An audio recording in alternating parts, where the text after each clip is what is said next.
Okay, I hope you guys can hear me. I've been having trouble with my audio, but I've changed over mics, and I'm hoping that this works a little better. Before I re-record my Union deep dive, I'm just going to do a Covenant one, and we'll see how this one turns out.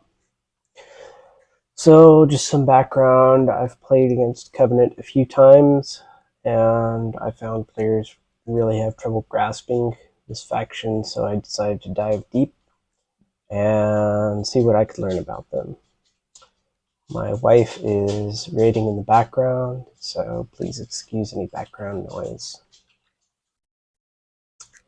Okay, so first thing with Covenant is some of them have laughably low defensive values in Citadel. We're talking armor 5 on a lot of their stuff. Citadel 6, just insanely bad. So to make up for the power of these rules, you have really bad defensive stats and very inconsistent stats between ship hulls. So remember these at all costs. So first off, Enlightened Science, when you do a repair roll, it's just like having an advanced repair facility. You can heal a hull on an exploding hit. To the best of my knowledge, this does stack with Advanced Repair Facility. So potentially they can be healing two hull a turn if they've got a repair facility nearby. And then you can treat generator shutdowns as a Stygianium flare. I don't know if that's worth it, because a Stygianium flare is 1 damage. That's kind of a big deal. And then if you try to do it again, you can't. You just catastrophic explosion yourself, right? So I don't know how I feel about that. Maybe it's good for something. Luminiferous Defense. Use crippled air defense value versus gunnery, fusillade, and broadside. Still works on shredded defenses unless you're mass 1. That's key to remember. It doesn't explicitly state that in the rule. It just says that a shredded defenses mass 1 unit can't use the ability. So that implies that it actually does work for everybody else. You better not forget that. So not only are you going to be removing dice from dice pools as Covenant, but you also get defense rolls against things that normally should not have defense rolls. And some of the ships actually have a relatively high crippled air defense. Most of them are just 3, but 3 is not nothing. And there's nothing about it stacking with other defenses. It's just a flat 3 or a flat 4 or whatever it happens to be. Internal entropic generator, almost everything has one of these. It's -1 die per attack. So essentially it's like a little shield generator on everything. And it's the initial hit has to beat your armor value. So what does this mean for Covenant? It means that they should be resistant to spammed attacks, right? So people that are just trying to 6 dice you or hit you with a bunch of little attacks, that should not work on Covenant. Covenant are removing dice. They also get shields, and this stacks with shields, so that's potentially -4 dice. Maybe even -5 if they've got one of the extra shield generators that increases it. But most everything's going to be knocking a die off. And they'll get defense rolls against those small attacks, even if they're gunnery, or even if they're broadside or fusillade. So you should need big attacks to mess up Covenant ships, and the problem is they're extraordinarily vulnerable to those big attacks, like really bad. And something to keep in mind too is the low Citadel does not just make you more vulnerable to crits and catastrophic explosions, it also makes you more vulnerable to assaults, right? So most of your defense dice for an assault come from Citadel, and we're sitting here with like a 7 Citadel. That's not much for defense. Wave lurking. Not everything has wave lurking. The advanced ships, I think, do not get wave lurking, and some of the automata, but everything else does. Now, it's a damage loss because your heavy hits count as hits. That kind of sucks. At first, I thought it was incoming damage, and I was like, "Oh wow, what a big bonus!" No, it's your hits. Next is it does make you shrouded. You know what? Let's. I hate to do this in the middle of this video, but that just doesn't make any sense to me. I gotta double check. I gotta make sure I'm reading this right.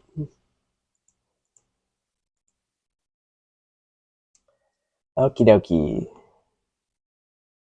Attacks from a wave lurking model count only a single hit from heavy hits results. Nope, I was right. Sorry. We didn't need to waste that time. Yes, it is a damage loss. You can start the game wave lurking, which for most things is probably a good idea. Wave lurking, besides the DPS loss, doesn't normally stop things. I think there's a ship or two that can't launch. No, I think it's the Archimedes can't use its big generator if it's wave lurking. The last note here is you're paying for this shrouded. You're paying points essentially, or you're paying in stats to be sometimes shrouded against some things. So I definitely suggest using it. It's not like it slows you down or anything, and you can still launch SRS, you can still attack at reduced damage. But starting the game wave lurking is probably a good idea. Just that way you're really only dealing with torpedoes, ignoring your generators, and it's I think it could be a good defensive bonus. Or if you think you can hide something turn 1, maybe wave lurk round 2. No reason not to find the optimal times to wave lurk your other stuff. It'll probably also help you against SRS. Okay, so here's the rest of the special rules. Group thinking pilot, you need 4 counters to drive off a plane, but you don't get weight of fire. I think this is a benefit. I think it's a net benefit. Weight of fire is nice, but when you're going heavy SRS, I don't see very much extra benefit come out of weight of fire. I see it more the number of tokens and the number of dice you roll mattering. And one of the problems with SRS is they're so hard to drive off. Group thinking pilot makes it significantly worse. Now it's every 4 counters. That means 3 counters at the end of the day are wasted, right?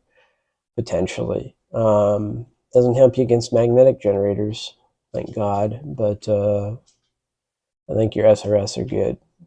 Vulnerable stern, some stuff has it. This is just your reminder. Rear arc is devastating, and you get navlock if you get damage. Turbo encabulation drives. I think there's play here. Actually, I think most people don't use turbo encabulation drives. I think there's actually some real use of these things. So let me break it down. There's a 50% chance of getting a 30-inch move. Okay. That includes your 1 in 6 chance of just placing yourself anywhere on the table that you want to be. But the hit and heavy hit are a 30-inch move. You can pick your facing. You don't take any damage or anything. Then on counters, you either just don't move, which I think is probably okay because that gives you a second bite of the apple next round. Or you go into reserve, which also might be okay. And then there's a 1 in 6 chance if you roll a blank that the unit dies. However, a Zoomina lets you reroll blanks. So I think if you want to do a encabulation strategy, having a Zoominas are good just for the damage, in my opinion.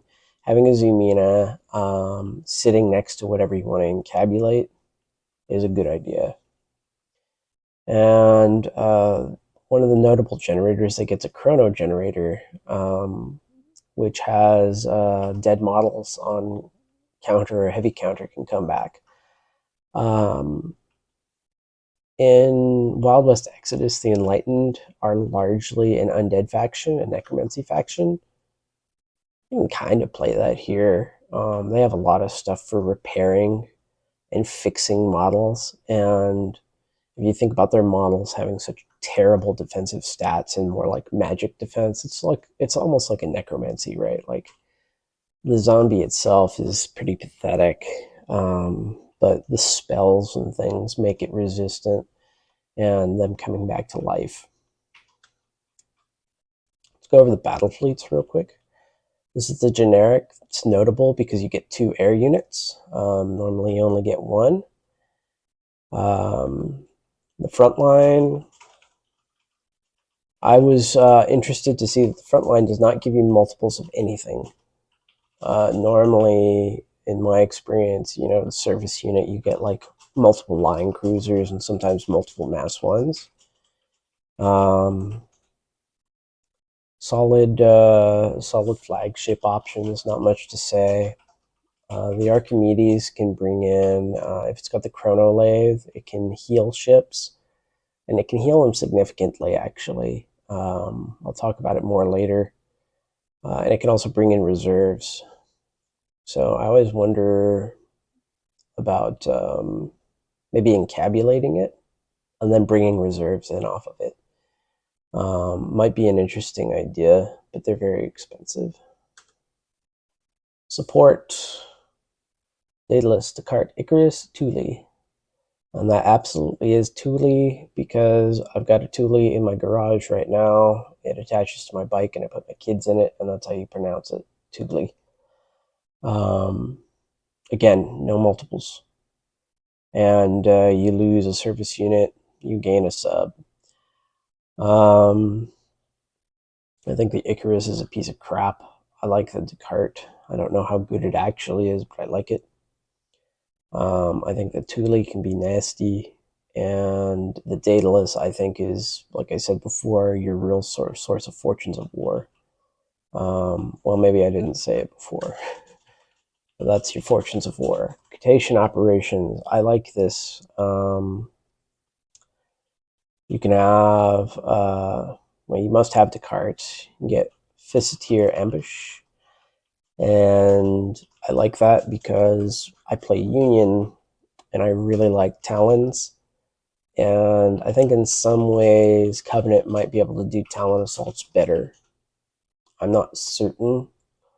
I think I would want to take 2 Cetacean operations battle fleets, and then I would have to do some kind of a support system, but we'll see.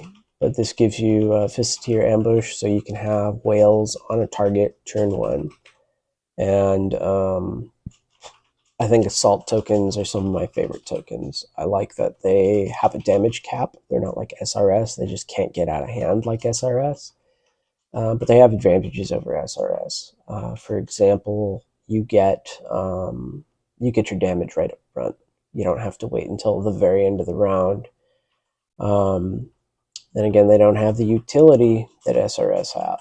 So there's pluses and minuses. Autonomous research. This is something I'm fairly interested in. So you can have multiple automata. You must have an origin lathe ship and some automata. No multiples in the sub. I made a note of that because it's kind of, you either take the ram subs or the shooting subs or both. That's your only options. Archimedes or Daedalus. Like I say, the Daedalus is your fortunes of war. I would most likely, if I was going to do Cetacean operations, I would take an autonomous research to support it, and I think that would give me all the ships that I wanted. Alright, so weapons. This is very complicated, and I'm not giving this the justice it needs for a super, super deep dive. But here's some insight for you. Most of the weapons don't stack, but most of them have sustained. And then you have these real weird variants of weapons. Look at the bottom. Most of them are flawed. Most of them are very flawed. The type of platform they're on is just terrible. Or there's just certain like little things wrong with them that they make them don't work the way you'd want, or they can't stack the way you'd want, or you can only take like one in a unit or two in a unit. You might look at these and your eyes will water thinking about, oh man, what if that was on a line cruiser? Well, it's not. You might be able to get one on a heavy cruiser, maybe, that only has a forward arc or something like that. Very expensive upgrades too, especially for the agitation weapons. But this is a note you should really understand is etheric lances are like a gun battery that you can't change. And particle beamers are the only things that stack with them. So a lot of times your default weapons, which is etheric lance, particle beamer, that's the closest you can get to a traditional ship. They do have sustained. Their dice pools are a little worse. They're a little better in point blank. But like I said, keep that in mind if you're just starting out. Just stick with particle beamers and etheric lances. Don't fuck around too much with some of this other stuff until you're real comfortable. Although I might try a pulse emitter. So here's what a pulse emitter is at point blank range, the pulse emitter is a Chesapeake Gatling battery. Bum, bum, bum. So it's an 8.6 fusillade sustained. And what that means is you basically reroll all your failures. The difference between a pulse emitter and a Chesapeake Gatling battery is two things. So number one, your closing range is worse, which really sucks if you've used Chesapeake Gatling batteries, which I have a lot. You need that closing range to do something. Point blank is just too dangerous, especially if there's flying aerial units. That's all you've got against them. And the other thing I don't like is generally you can have like one pulse emitter on a ship. So whereas Yorktown can have 6 Chesapeake Gatling batteries and they can support each other, a similar Covenant unit can have 3, and then a completely different set of weapon profiles for its other 6 guns or whatever it happens to be. And they would be in addition, which is kind of wild. But like I say, let me make sure I'm not lying to you though. This is something that I am going to be doing for this video, because I'll say something and I'll be like, there's no way that's true. Let me double check. Maybe my research was wrong. Okay, so Antarctica. How do we get a pulse emitter? Particle beam pulse emitter. Okay, no. So I'm lying. You can get the same number of pulse emitters as you would expect to get from another faction, like Union. So I'll take that back. You can, and they're free. So that's an interesting option. If you can get into point blank, and maybe with turbo encabulation you can.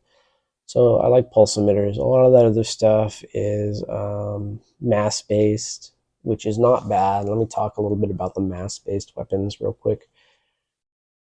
So a mass times 2 at closing is not really that exciting. It's going to be dealing like a max of... So one ship is going to be hitting, say, a mass 2 for 4 dice. And his buddies are going to contribute an extra 2 dice. But when you start getting up in mass to, the mass 3s, And if you manage to get into point blank, well, suddenly now the one guy has a 12 pool and his buddies are supporting him with 4 dice, or 3 dice, I mean. So, actually, no, I think it is 6 because it's mass times 2. So if you look at it that way, it starts to get a little more exciting, and most of that stuff has hazardous on it as well. Besides sustained, that's the other thing you have a lot of is hazardous. But like I say, a lot of this stuff doesn't stack right. You'll have weapons on the ship that just don't contribute to each other. Either like a heavy particle beam or an etheric lance you can't change. So it's kind of wonky. It's kind of wacky. So like I say, I would just, if you're a Covenant player, I would just stick to etheric lances and particle beamers to start out with. I wouldn't even try pulse emitters, even though they're free, and just give that a shot. Learn to play that, and then start branching off into the silly weapons once you get a real good feel for how your ships work. So here's my limited insights. I think you need a solid core of simple frontline ships. The Ulysses, in my opinion, is amazing. We'll go over it when I actually go through the ship cards.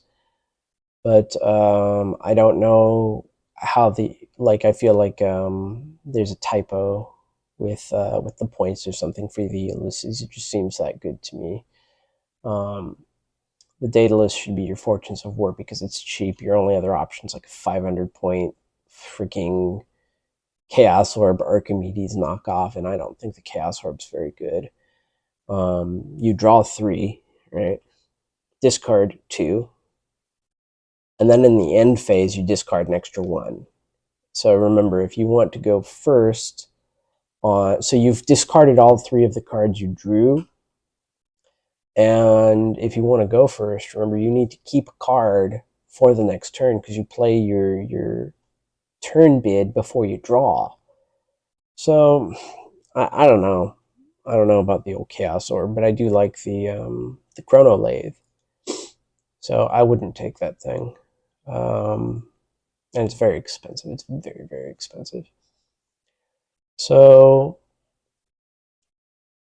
Plinius is a very nice carrier. As far as a support carrier, I really like the Plinius. But I wonder if ammo aren't also nice because they can be spammed. Again, only pick one trick or gimmick. I would choose whales personally. I don't think this army has to be an elite army. Everybody always says, "Oh, they're elite, man." You got paper, look at all these fun toys, and they dwell on the toys, and they forget there are solid ships in the lineup that are boring. Just take the boring stuff, right? Zumina give you nice damage without too much bullshit. Yeah, they can blow up. And I'll go over this when I get to the Zumina, but the blow-up range of the Zumina is shorter than their power-up range. So you can keep them from blowing up your buddy ships. And you can probably hide the Zumina behind the ships it's supporting pretty easily. Just got to worry about flyers at that point. Like I say, just avoid some of the junk. You'll see some of these ships have such flawed profiles that just avoid them. Just don't even play them until you really have a firm grasp on this faction, and then start putting in some of the weird stuff. And then there's just a note, like if I was to try playing this army, I might use Zuminas to mitigate the death factor of my turbo encabulation drive. I'd also probably, you have a cruise missile boat here.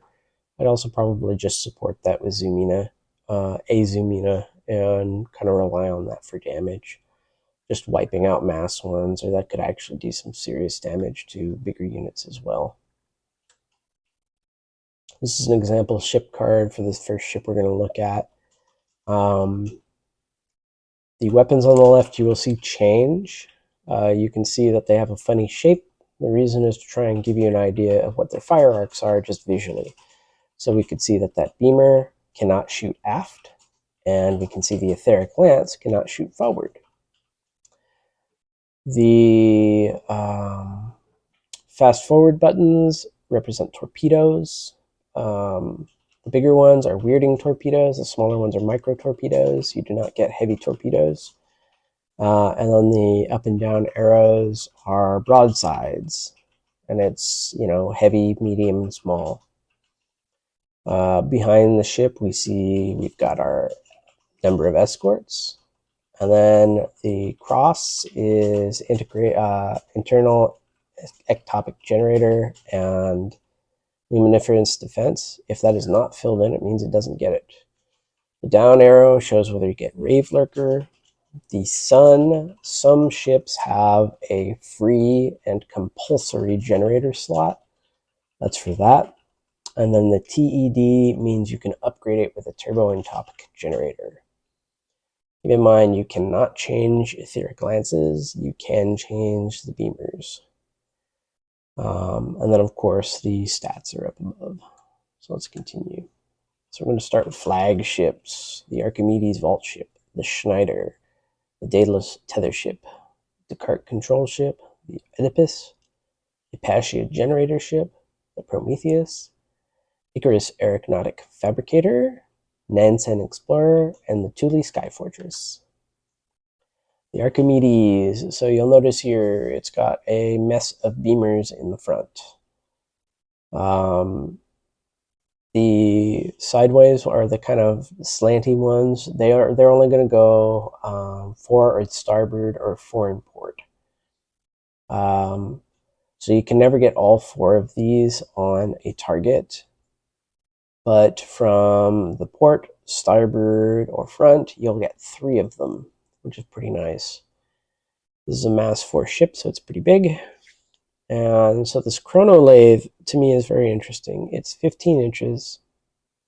You get a heal. You can heal a point of damage on a ship, and then you can discard cards to heal additional damage. You can also bring in a unit from reserves as, I think it's a Valor ability. And they operate as normal. They do get a hazard, but this blows my mind. It makes me think that maybe I'd try fielding an Archimedes, because you can encabulate it, potentially, right? That's risky. Put it somewhere, and then start bringing your reserves off of it. Like I say, my big thing is I'm trying to figure out how to get Descartes in range of whales. I don't think it's super necessary for Descartes as it is for a lot of the Union stuff, but I want to figure it out. You can take a Chaos Orb. I've already said, essentially, it gives you a card draw mechanic I don't like. I mean, it's okay, right? You draw 3 and you keep 1, and you got that card all around. And then you can fire a heavy particle cannon. And it's got a 360-degree aura. All right, nice. You can reattempt Valor. And you'll notice this has a rewind and fast forward buttons on the front and aft. That's because it's got 2 torpedo salvos. And if you look at the stats here, kind of a lowish Citadel, but that armor is not bad. And the whole point's not super bad either. So this isn't such a bad vehicle. So the Schneider, these are all Sturginium agitators now. And it's forced to have a Chaos Orb. It's got Fortunes of War, which is very important for competitive play. And its agitation weapons have +3 to their dice and sustained. And then it's got a really good assault profile for some reason. It's got a Lamarckian barracks and the 6-inch assault and elite crew. I don't know why. It's very, very slow, and I guess it's in case I don't even think you'd want to assault one of these things anyway. I don't know why it's got all that shit. 455 points for a Fortunes of War that's very short range and very slow. It's the other problem with agitation weapons. Yeah, I don't know what to tell you about this one. Daedalus, Fortunes of War. So if I was taking the Daedalus, I'd definitely consider, especially like some, I think some of the Mass 1 ships do have shield generators, give them a bonus. It can actually necromancy air units. It's got an enormous advanced repair with 7 dice. And it's got a magnetic generator and a shield generator. So I think the Daedalus, I'd build a Daedalus in a heartbeat. I'd never build an Icarus. Descartes is the one that I am most excited about. So it's got a 5/3 Cetacean capacity. 5 is very good for assault tokens, in my opinion. 5 is what you want for most flagships, and it's very hard to get exactly 5. Normally you spend a lot of points and get 6 that you can divide in multiples of 2, so you kind of waste one. Or you can get 4 and that's it. So I like that they have 5. There is an option for orcas. I don't know if orcas are really the play. I think we get really good fighters. So I don't know that I'd pay the 10 points for the orcas. Especially if you're forced to take Vesalius anyway. Those can deploy your orcas for you. And I didn't say it here, but they also do Cetacean escorts. So one of the nice things that I like about the Descartes compared to Talon Assault or Pacifier Assault for Union is an Alliance is worthless until you can do the Pacifier Assault. Does absolutely nothing, does dick all. And you may not be able to pull off a Pacifier Assault until round 3, right? Will the ship even be alive at that point? Well, who knows?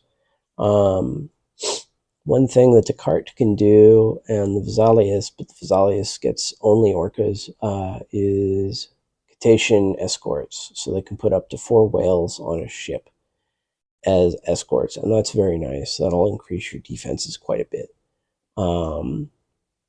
Like I say, I really like that.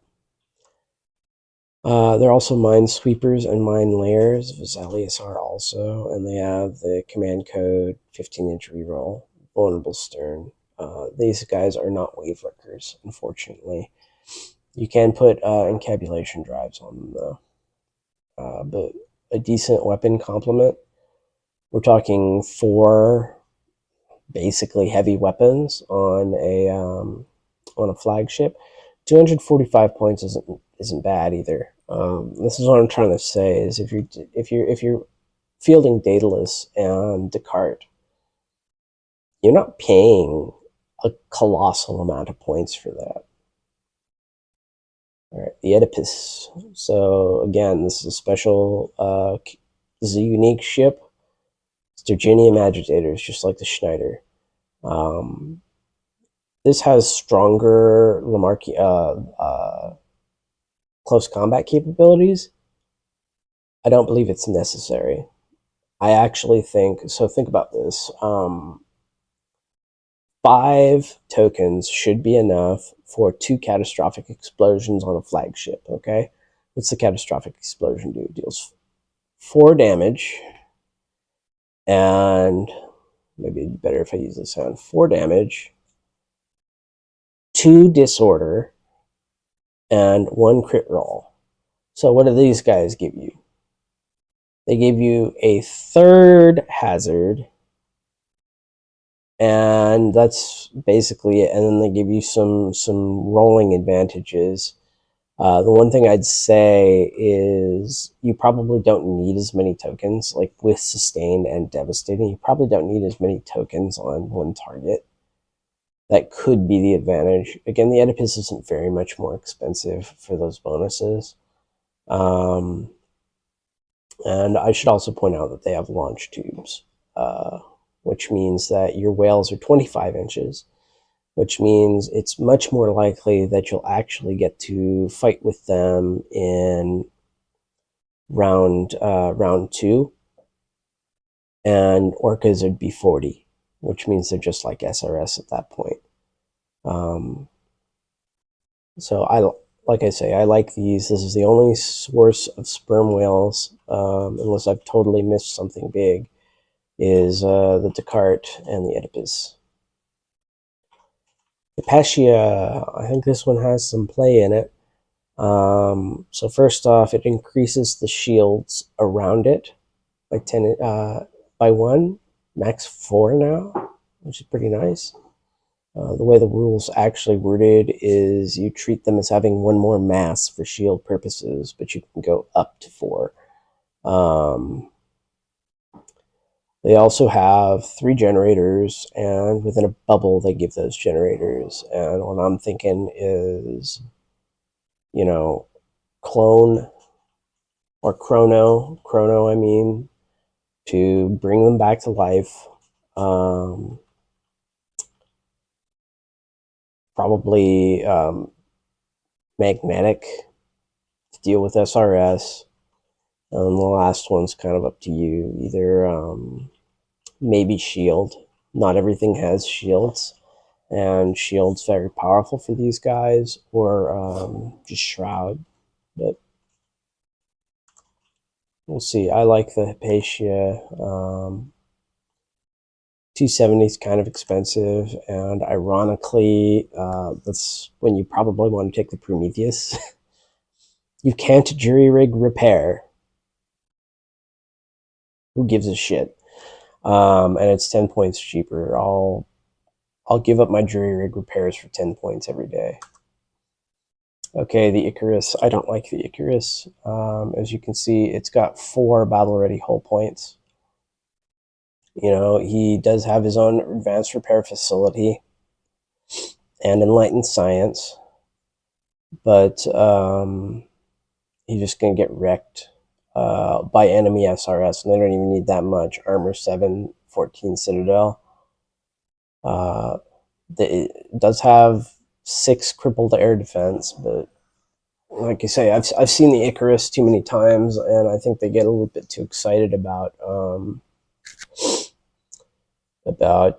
making appropriate names. You know, this thing just flies too close to the sun and just dies straight up. Nansen does not have nearly as many SRS, and 6 SRS is actually easy to get in this fleet. So I'm not sure I'd take a Nansen, especially for 335. You notice it's more expensive than the Icarus. And I think the reason they do it is just because it's much tougher. You know, it's more like the toughness of a supercarrier, but the SRS of a battle carrier. Plus 1 card, I don't know. I don't think much of it. I mean, it's all right. It's not bad, but I think you can get that SRS elsewhere for sure. It will take it a while to get into crippled, though. Julie. So this is almost 400 points.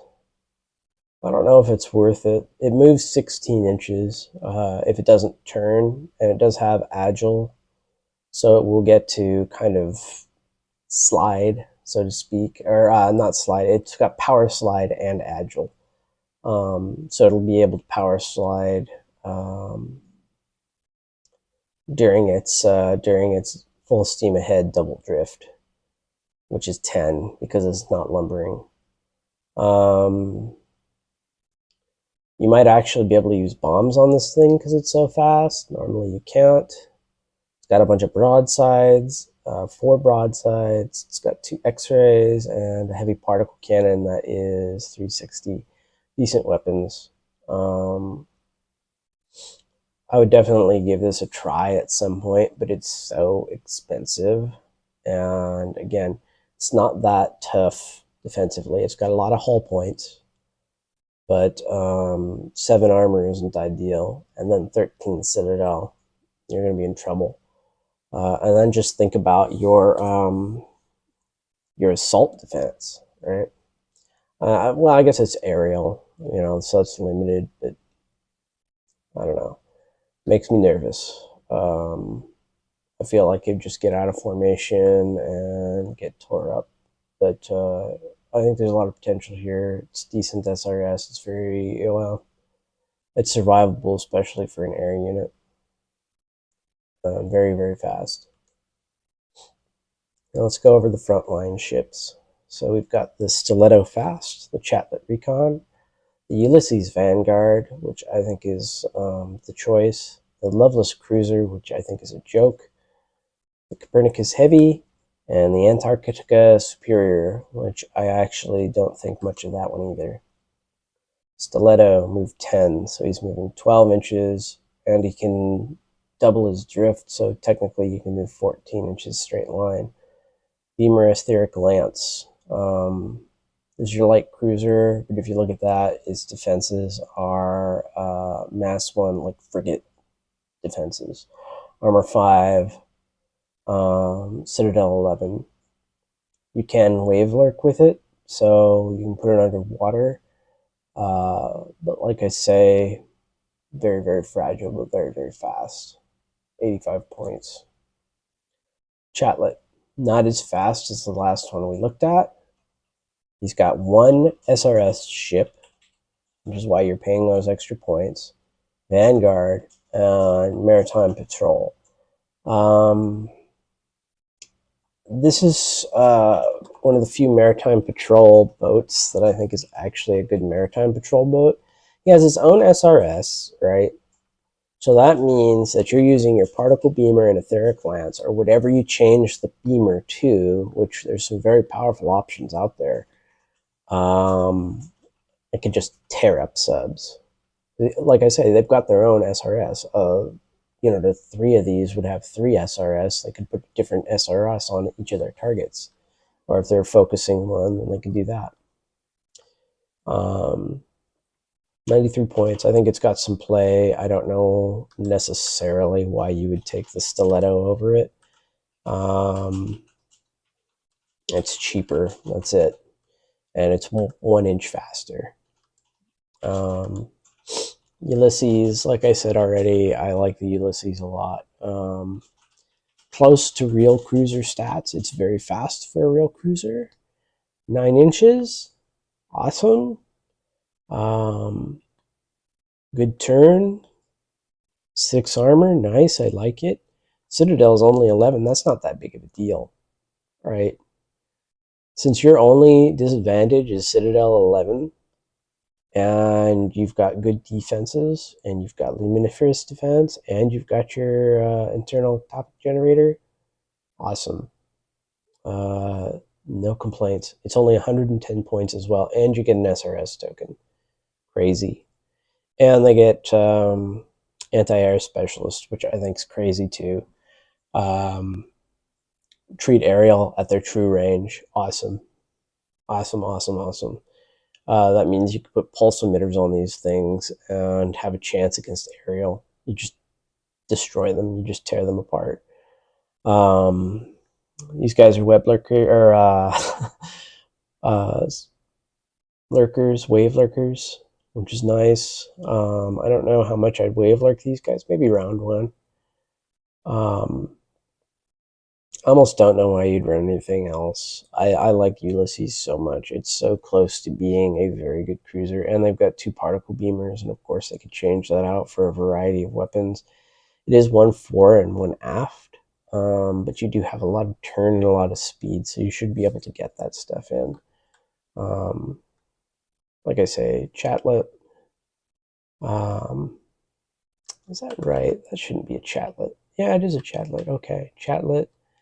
Ulysses, nice. Loveless, fucking trash. What a joke-ass ship.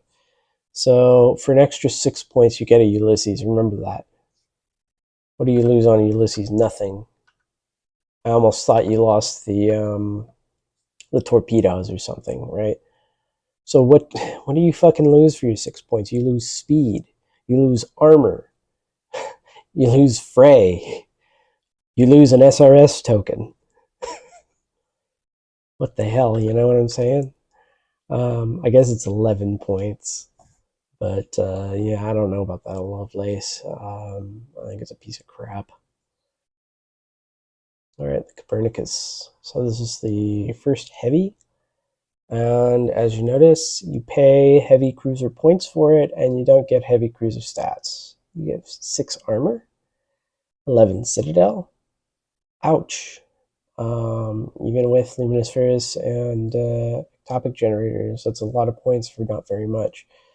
And all you really get is you still get an etheric lance in the rear, which you can't change out, right? So whatever you change the beamer for, it can't stack with that. So it's going to be individual, or it's just going to be across ships. That's another thing. If you want to stack weapons, you can't just take one ship. You got to take a bunch. And then it has a heavy particle cannon, which those are all right. 4 arc only. So I don't think much of the Copernicus. And here's the Antarctica. It's a Copernicus with a gun in the back, a proper gun in the back, and heavy firepower, and 150 points. Jesus. I honestly think the Ulysses is probably enough. Think about that, right? For 40 points less per ship, you just lose, you have the same stats. You do lose the heavy particle cannon and the heavy firepower, but yeah, I don't know about that. I did point out you get 4 luminescence defense here. That is a bonus that you aren't going to get on the Ulysses. Is slightly higher luminescence defense. And then here's a special character version. This one can take escorts. That is not an error, but he is always by himself. Error here is 1 to 3. Let's see if I can live edit this. No, I can't. All right. The error is 1 to 3. You only get 1. Agitation Harmonizer. This is another one that just has agitators on it. And you have Maritime Patrol. Whatever. Maybe there's some secret gold here. I don't understand. You can agitate subs. He needs to support SRS because he doesn't launch his own. All right. Support ships. Claudius Merchantman. Plinius Support Carrier. Quintilian, and the Tacitus. The Claudius, it's just a useful freight ship. I don't think it has any other use than that. I think it's expensive for a useful freight ship as well. 65 points. You can do this Q ship thing. I think it's dumb. It's too easy to lose your Q ship. Because you have to replace a crippled ship. And you're lucky if that's going to happen. They do have supply, though. So there's also supply ship and minesweeper. That's very hard to ever get off, so I don't think much of it. So it could be a supply ship, maybe. And it does have seeker rockets, I guess, but we'll see. Linnaeus. Okay, so 137 for 4 SRS. I think that's really good value. It's a little bit more expensive than other support carriers. But if you also look, you have 4 hull points, right? A lot of them only have 3. This has 4 hull points. And your crippled SRS value is 3. That's amazingly good. It's amazingly good. And you've got armor 6, right? Slightly less Citadel, who gives a shit. Good speed too. Plinius, awesome. Awesome, awesome, awesome. If you're going to take support carriers, they're very good. torpedoes as well. Wave lurking. You can launch your SRS while wave lurking. Excellent. Ulysses and Plinius, I would definitely take them all day. Quintilian, this is your cruise missile ship. These are pretty good. You have a lot of access to spotters in this battle fleet. They are cheaper than Washington's, and they're about as effective. I think they're slightly less effective, like they don't have high velocity or something, but they're about as effective. Put a Zoomina with these guys, and you're really cooking with gas. I have found one unsupported Washington works well. You can probably do the same thing with Quintilians. Quick note on Tyndall missiles. I actually thought it was named after Tyndall, the guy that made the translated the Bible. And no, it's a physicist, Tyndall. Makes more sense for the rockets. All right, Tacitus. So I actually think that Tacitus is kind of interesting. But I still don't know if it's interesting enough to ever take one. So you're talking about, just think about this. This could be a Plinius. This could be a cruise missile boat. And what do you have? And you got a little bit of a fray, right? Fray 9, focused gunnery, right? Like you'll it does have those are not etheric lances, so you just have 2 beamers for your focused gunnery, and those are seeker rockets. So yeah, I don't know about the old Tacitus. If you've got whales, the whales just do it better, and they'll get to the target faster. Frankly, I don't think I'd take a Tacitus. All right, advanced ships. The Newton Void ship, the Origin Lathe ship, the Vesalius Cetacean surgical ship, and the Zoomina. Here's our boy, the Newton. Just remember, these are all almost 100% some kind of utility ship. He's not very expensive. I don't know what to think about him. He's got unexpected arrivals, so he deep strikes. Basically, he has like a 20-inch shot where you can essentially reposition a friendly or enemy unit. But one of the keys is it's very dangerous. It either puts on hazards or damage or catastrophic explosions. So you can use it to reposition your enemy or even your friends. And it has a weird rule called Void Shipper. If the Newton did not get deployed this turn, then it can place itself and another unit in 5 inches in reserves. I don't know how you'd use it. I don't know how it's useful. I don't think the Void Engine is super amazing. I don't think I would take them. Maybe this is one that I would take once I learned the army really well. The Origin Lathe ship. Okay, so advanced repair, nice. And automata repair. On a heavy counter, your automata is returned with 1 hull. Awesome. So the other thing to keep in mind about this is you can always repair even crippled ships with advanced repair facility, and your mass 1s are battle ready all the time anyway. So even though it comes back with 1 hull point, you could potentially still heal hull onto it. And it attaches to any enlightened unit. So you could just attach this to an automata unit, or you could attach it to something else to maybe hide it, keep it safe. I like the Origin. It's cheap. It's good. Vesalius. Okay, so this is one I'm still a little on the fence about. I would prefer if these were sperm whales, but they're orcas. And if you think about it, you've got the orcas are 4 dice, so you've got only a 12 dice attack from each ship. I mean, that's 36, right? That's a 36 die attack if you've got 3 of them. That's about equivalent to most support carriers, how many dice they would get. You get no interception from these, but they are submerged, so you get sub defense. So they're kind of here and there. I don't think they're bad, but they also don't have a lot of the.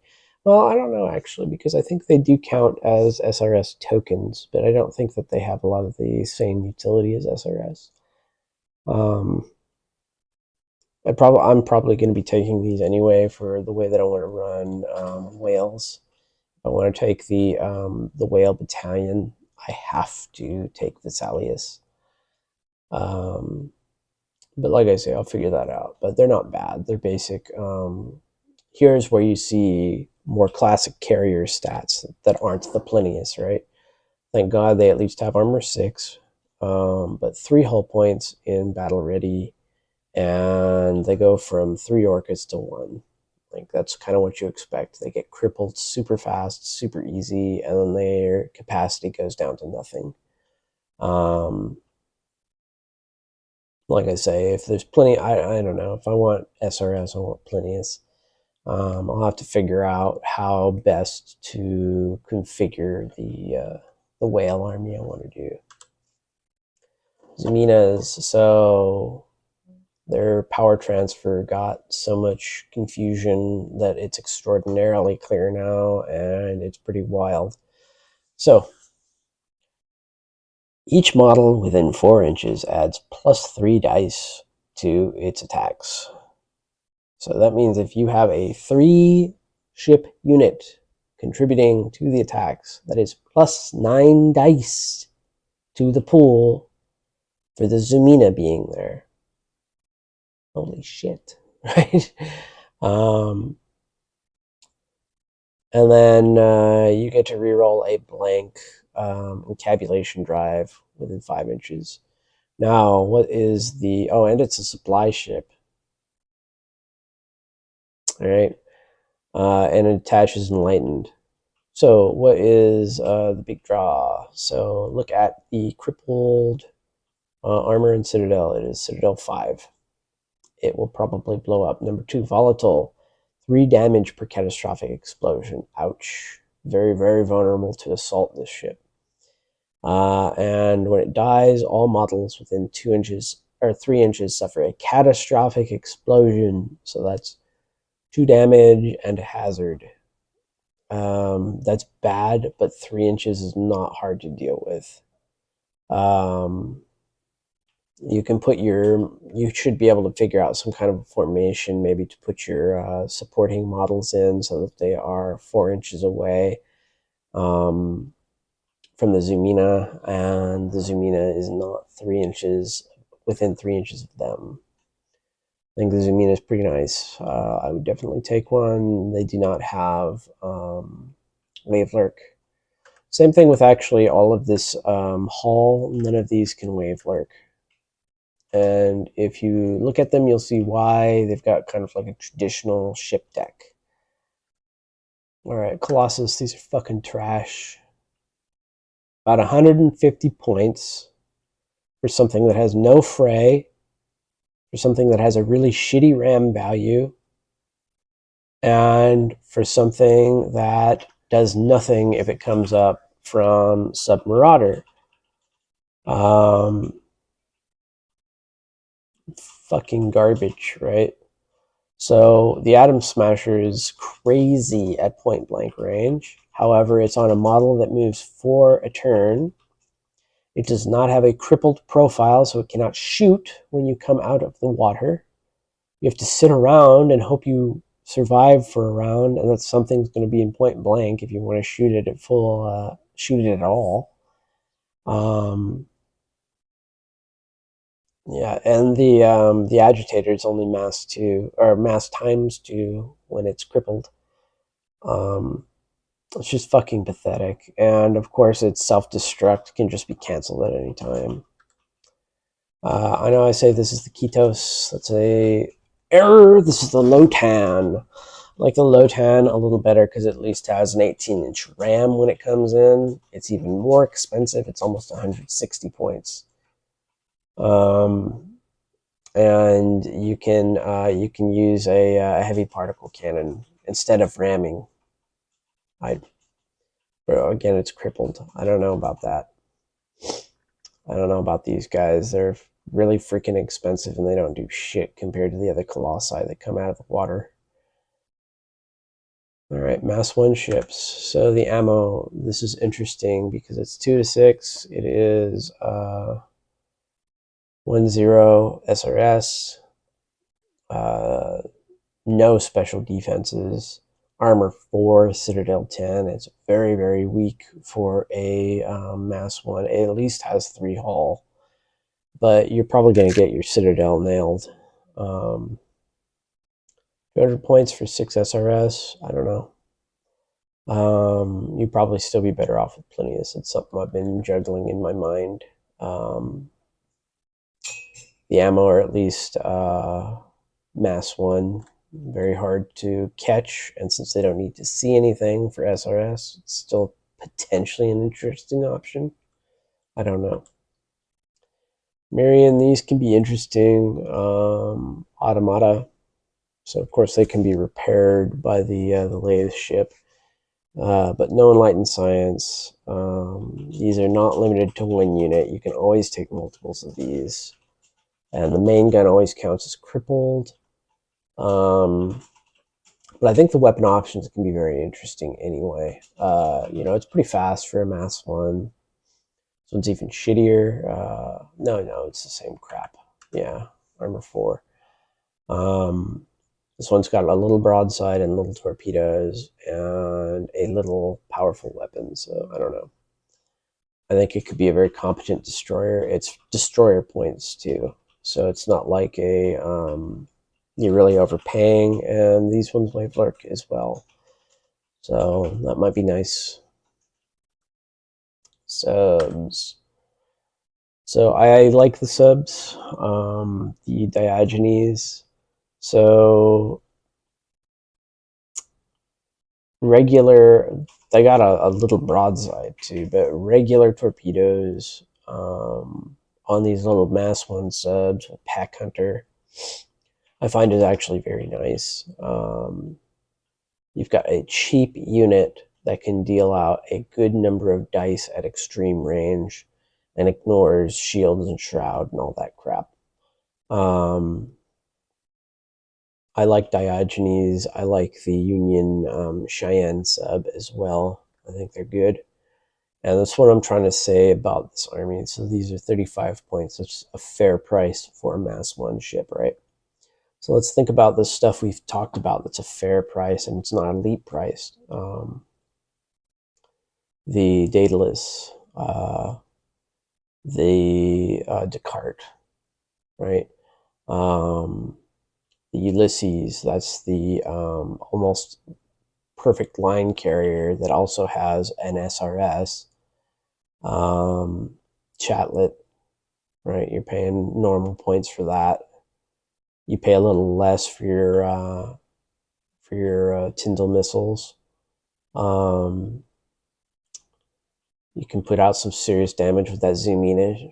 Zoom in is not very expensive. And look at our mass 1s. We can get some real nice Diogenes to accompany our army. We can get a good number of mass 1s. We don't necessarily need to support these either. I don't think they require a lathe ship. I think they're fine on their own. Lathe ship might be nice, but I think they're fine on their own. And you know what? Also our generator ship. I think the generator might be worth taking. It's very powerful. But that says to me that you can make these other than just some elite monstrosity army. I think you can make them as tough as possible. Don't take these freaking like 5 armor frigates or 5 armor cruisers, 8 Citadel crap. Take the toughest stuff you can at the lowest price you can, and then start playing. And then maybe start changing out some of the weapons, and then maybe start taking some of these real weird specialist ships that are hard to grasp. But if you just start out with you know, just the solid foundation, the cheap stuff, I think you can play a very competitive game even as a beginner. So the Praxilla subs, though, they have an 11 dice piercing hazardous ram. Not bad, right? They're speed 8, which is a little slow. I think you're going to feel like it's very slow because they've only got mass ones. Their total movement is 9. So I'm not sure I'd take them because of that, because all they're doing is ramming, and it's a nice ram, but you know, what are you really going to do with it? Maybe take a cheap unit, figure out a way to really devastate some monitors. Maybe 2. You could just take out a monitor that's just trying to score or something. I don't know. But I like the Diogenes. I don't think too much of the Praxillas. Aerial units. I like these Mass 1 aerial units. So this Euclid 56 is pretty expensive, but it is flying. It is essentially speed 11. It's got a shield generator. It's got an ectopic generator, so that's -2 dice per attack. Its air defense is 4. I would think it would use its air defense since it's Mass 1. I guess I better check the rules better. And it's got a radar relay, which is nice. I like radar relays. Agile power slide. All of the flying saucers are agile power slide. And it's got typical Mass 1 stats. 5 armor, 11 citadel. That's what you expect. 4 hull. They even gave you a little bonus hull for all those points you're spending. I like it. I think it's good. I really like the radar relay as well. You're probably going to have a Daedalus anyway, right? So the Daedalus can keep these things kicking. Love it. Pythus. It's got some SRS on it. 56 points. It is 2 SRS though. You know, I'd have to run the numbers. I guess you're paying 168 points for 6. You know, that's pretty good. What are you paying for 4? You're paying 112. That is less than a Plinius. So nice. Maybe Pythus are one of the ways to run, except you can't hide them, and they are pretty vulnerable to just getting outright destroyed. So I think the Plinius still has its place. Damsky. It's got one of these X-ray guns. They're pretty strong, I guess. It's one of the types that can become a skimmer. They have flak 6. Thank you, God. I hate it when things have flak 5 or flak 3. 6, you can expect to kill an SRS. So, and then the other thing, these guys are only 1 to 2 in a unit. That's a big drawback, in my opinion. These guys can deep strike. And they've got a shield. I think they're all right. 145 points, I don't know. Armor 5 and 11, 6-3. Really, their hull is actually pretty high for a flyer, especially in the battle ready. So it's pretty nice, especially for strategic withdrawal. You can't withdraw with crippled models. Haunebu, for some reason, it's got the 6-inch assault. I don't know why, and it has just strategic withdrawal. It does not have the ability to just appear on the table. It's got bombs. It doesn't have any speed tech for using the bombs, and an X-ray. I don't know why. I don't know what's so great about it. 170 points, where this one's 145. It's just missing the bombs and the heavy particle. I guess heavy particle is pretty strong. And then the Volter.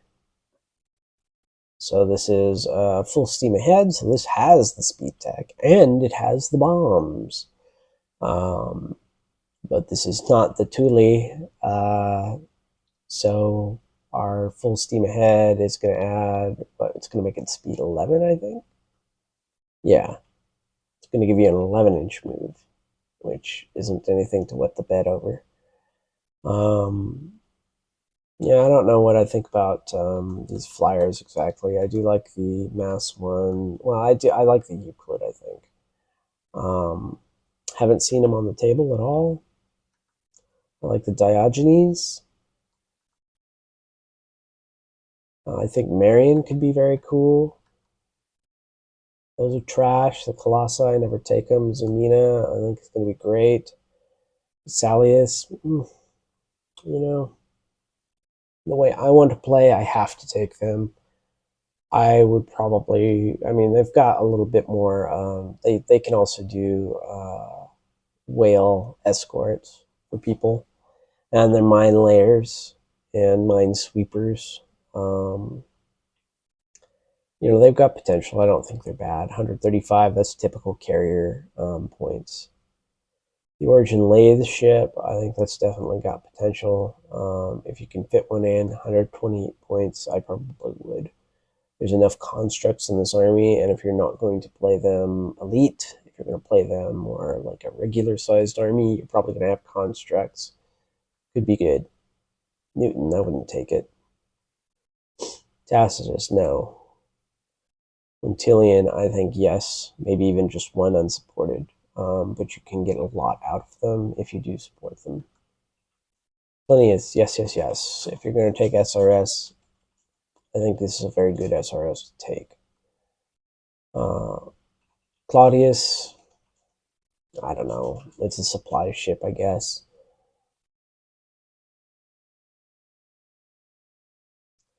When we get back here, I think I would base most of my army on the Ulysses, because even the heavies don't have better defensive stats than the Ulysses, and they're slower. Ulysses is fast. It's got 2 of the crazy guns, and you can change them out to be other things. It also has a nice set of torpedoes and broadsides. That is a good price, 110. I'm very happy with that. In fact, I would even consider using these as pulse emitter carriers. And that's the other crazy thing, is not only are they fast and they can carry pulse emitters, but they can actually hit flying units with their pulse emitters. This got me excited. Oh, and they've got an SRS capacity, if that wasn't enough. I love them. I think you can just make an army based on them. Chatlet, I'd also consider Chatlet. They do have Maritime Patrol and Vanguard. So you can kind of use their Maritime Patrol to kill subs, maybe. I mean, they have their own SRS as well, which is nice. And you can get some kind of crazy SRS spam going, even outside of Plinius, because so much of this other good stuff incidentally has SRS.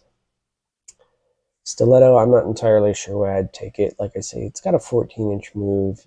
It does have a heavy weapon on it, and it does have an etheric lance in the back.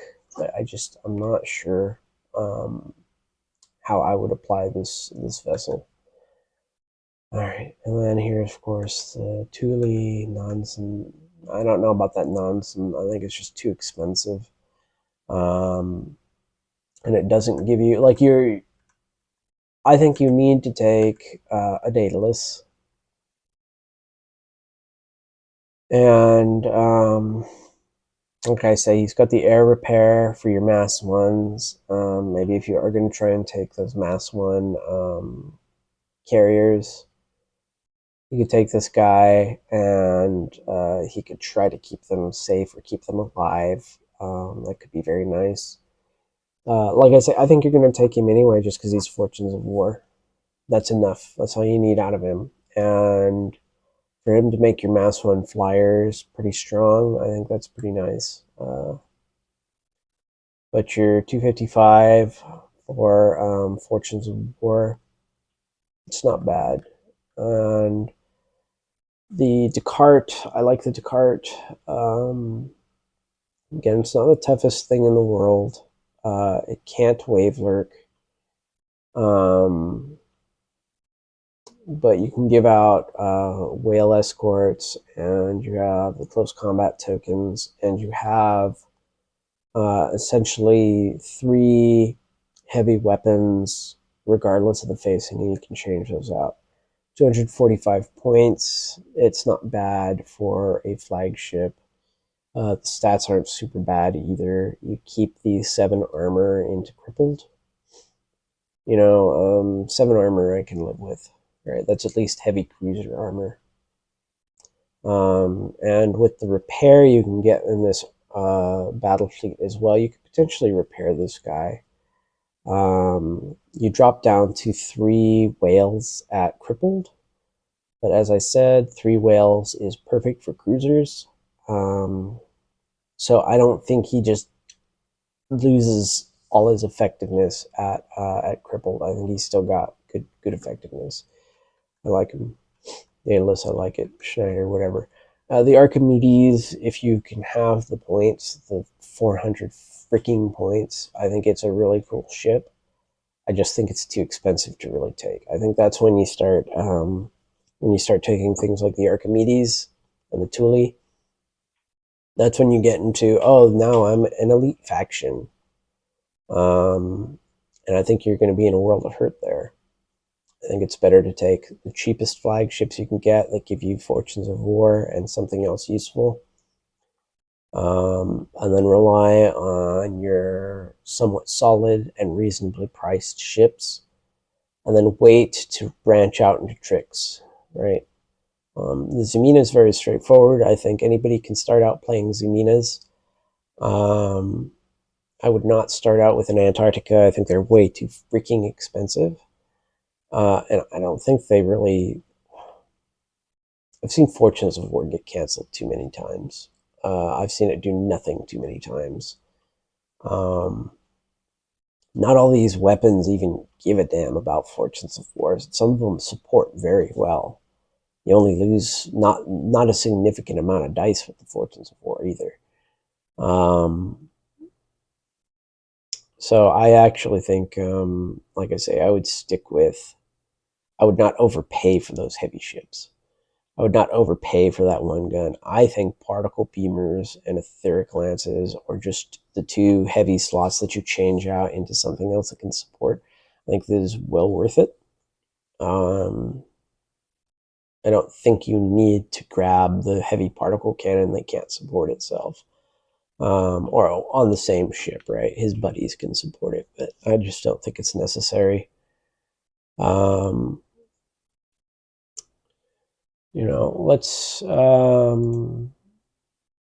Let's go ahead and just take a look at some of these weapons real quick. Lightened, page 7. Okay.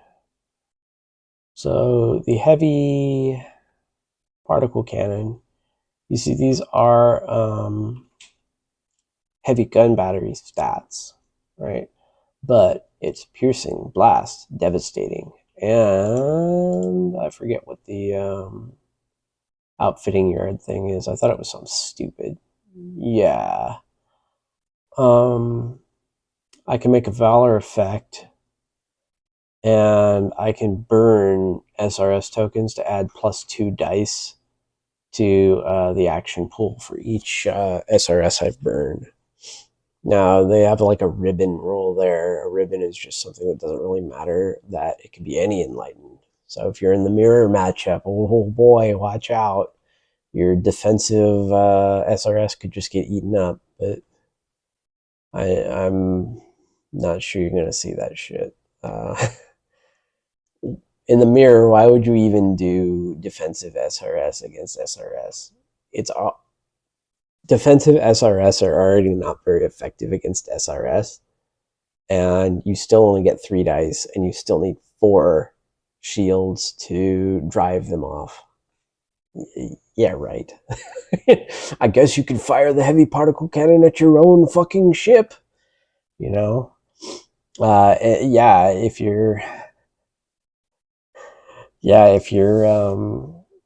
if that's even a legal move, I don't know if you're allowed to do that by the rules. Target your own ship. You could potentially target your own ship. burn off a 20 stack of SRS and just get plus 40 dice to your shot. You know, I don't know. I'm starting to come around to it because it doesn't need to be canceled. And I guess what you can do is with your SRS spam, you really can. You should be able to get 20 SRS on something pretty easily, which means that you can burn them off for a, what would that be, a plus 40 dice to your attack. Yeah, I changed my mind about it because you know what that means? That means that you get your SRS damage before the end of the round. And it's attaching to a gunnery shot. And you have so much SRS throughout the army. Yeah, all right, I've changed my mind. How do you like that? Oh, and it's blast. Jesus. Piercing blast, devastating, with a shit ton of extra dice. Okay, I'm starting to change my mind. Let's, since we're still here together, what's the shittiest, most inexpensive ship I can get a heavy particle on? Copernicus 135. Okay, I would probably take some Copernicus just for that. And let's double check. What's our, so we can go out to long range. Nice. The dice don't matter. I don't give a shit what these dice actually are. What I care about is this is long range. Piercing blast, devastating, and you can burn off tokens for it. That's very scary, actually. Changed my mind on it in an instant.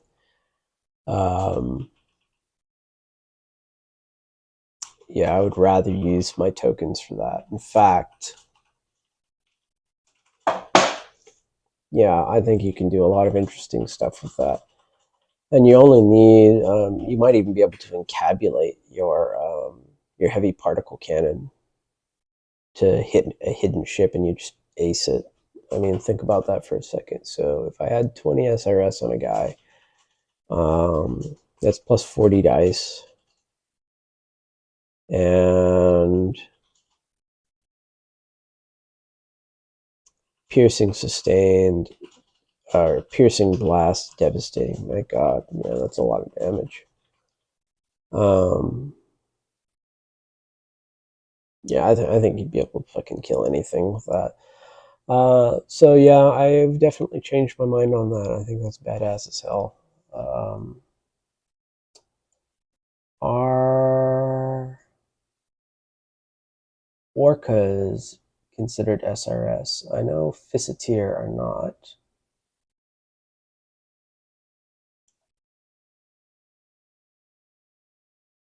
Yeah. Like SRS. No, they're not. So the orcas are not SRS. Very interesting. That is a much nastier ability than I thought. It's not an auto cancel either. They need Fortunes of War to stop it. Who else gets these? So the Copernicus is probably what I would do. It's 15 points cheaper than this piece of crap. And you don't care about the other weapons. In fact, I would be happy with just a heavy particle on something. Let's take a look to see if we've got it on anything else. Tyndall.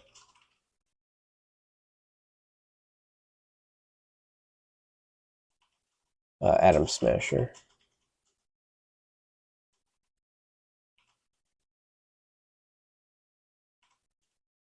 Aerial units. Beamer. X-ray. Yeah. So, like I say, I'd probably take I'd probably take Copernicus just for the cheaper points there. But that's horrifying now that I know how that works. It's less dice than an SRS, but it occurs before most of the SRS goes off. And guess what? If they haven't killed your SRS with their magnetic generators, the magnetic generators are not going to save them. And they don't have a round to use the magnetic generators. Like I say, that's got me excited. And like I say, we're doing this with mostly frontline ships, right? Frontline ships and some other type of carrier. I'm not sure what type of carrier yet, but some of the types of carrier. I'll have to see what actually fits in a list, but like I say, it looks like good stuff to me. Even if you don't do like the mega, like blow your cock off attack that I'm thinking about, there are so many incidental SRS in the way that I'm planning to play these guys that having some heavy particle out there, it'd be really nice. Sorry, the Thule's got a heavy particle. Ooh, ouch, ouch, ouch, ouch. Wow, actually. 8 SRS and a heavy particle and a gigantic freaking move. Nasty. Icarus would, oh, those were just beamers or some shit, I forget. They're not heavy particle, I'm sure of that. The Daedalus has fucking heavy particle cannon. Are you serious? Let me double check that. What the fuck?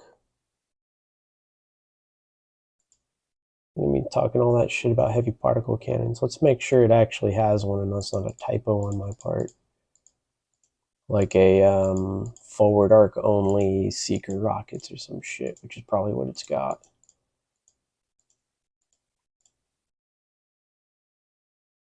How do you like that? Heavy particle cannon forward. Ouch. Yeah, fuck the Icarus. I play the Daedalus every day. Wow.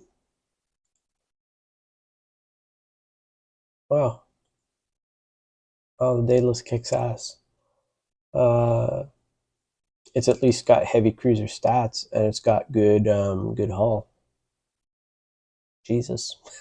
All right, guys. Well, thanks for sticking with me to try to decode the Enlightened. Like I say, Daedalus, Fortunes of War. It's also got that heavy particle cannon. Just solid ships, right? Just start out with the solid frontline ships, the Ulysses, Chatlet, and like I say, I still would not go Antarctica. I would go the it's the Claudius or something. Sorry, I already forgot him.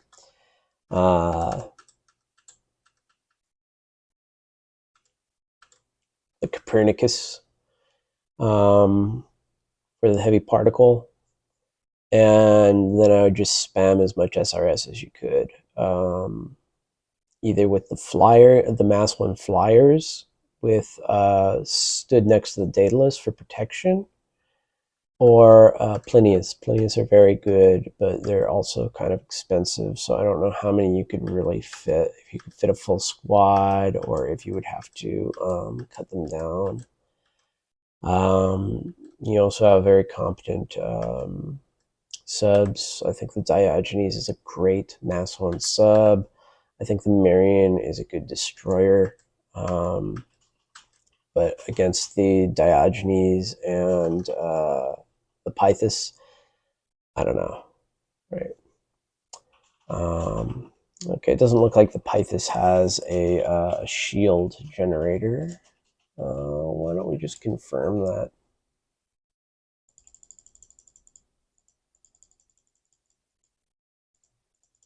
Okay.